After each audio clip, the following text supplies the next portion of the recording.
Okay, so I've got another problem up here. This one involves a tangent. And again, the angle isn't just x. This time it happens to be x over 2. We've been looking at multiples of x. That actually is a multiple of x. That's just half of x. Okay, so it's a multiple of x that makes it smaller instead of making it bigger. Okay. All right, so I'm going to ask you to pause the video and try to work this one out on your own. Again, I suggest that you start by finding values of x over 2 between 0 and 2 pi. Then find all values of x over 2. Then find all values of x. And then you can find the x values in 0 to 2 pi. These two parts are what the question is actually asking for, okay? But these are what we need to do in order to be able to answer these two questions. Okay, so go ahead and pause the video. Come back when you want to check your work. Welcome back.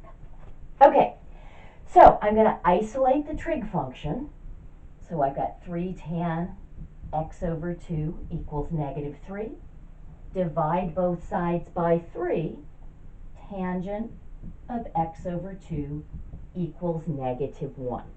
So I'm going to try to find what x over 2 is. So, no solution in quadrant 1 because tangent is positive, but I'll have a solution in quadrant 2. So I'm going to have an x over 2 value in quadrant 2.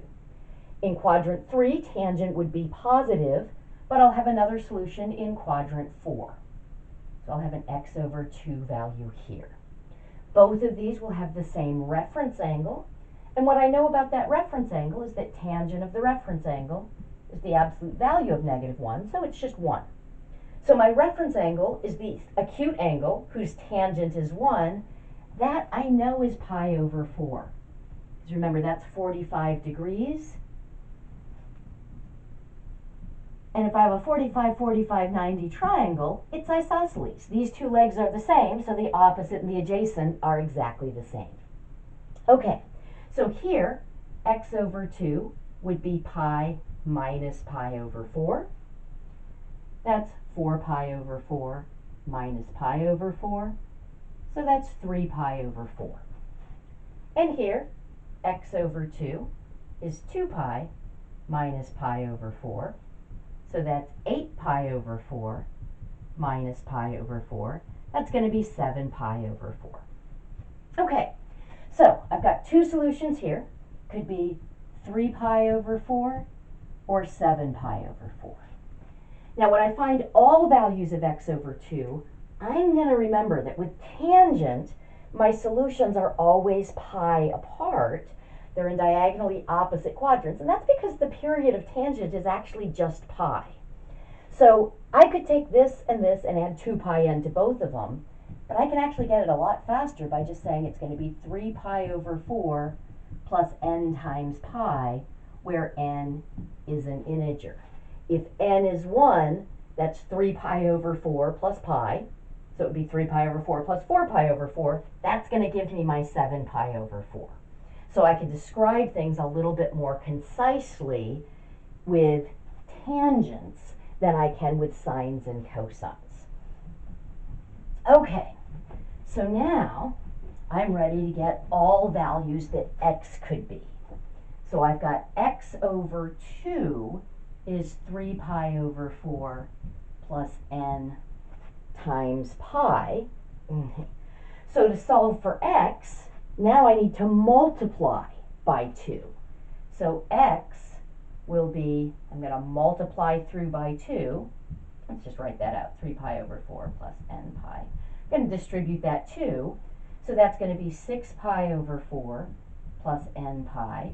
And then, of course, I can reduce. That's going to be 3 pi over 2 plus n times pi. So that's all values that x could be. 3 pi over 2 plus n pi. Let's make sure we remember to state n is an integer. Stated that before, but let's include that with our answer. Okay. And now if I want x between 0 and 2 pi, let's just list n and x. So if n is 0, I'm going to get 3 pi over 2, okay, because I'm adding nothing to it. If n is 1, I'm going to get 3 pi over 2 plus pi. That would be 3 pi over 2 plus 2 pi over 2. That's 5 pi over 2. That's too big. There's only one solution for x between 0 and 2 pi.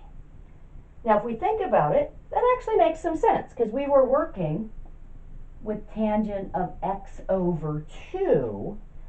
This is going through half as fast, so it's going to take twice as long. So, where we got these two solutions originally, this one, if that's x over 2, when I double it, I get something that's outside of this interval. So even though this is between 0 and 2 pi, if I double it, it's outside of that interval. So I can basically expect, if I'm multiplying x by 1/2, I'm going to get, in the interval from 0 to 2 pi, half as many solutions instead of twice as many or 3 times as many. And that's exactly what happened.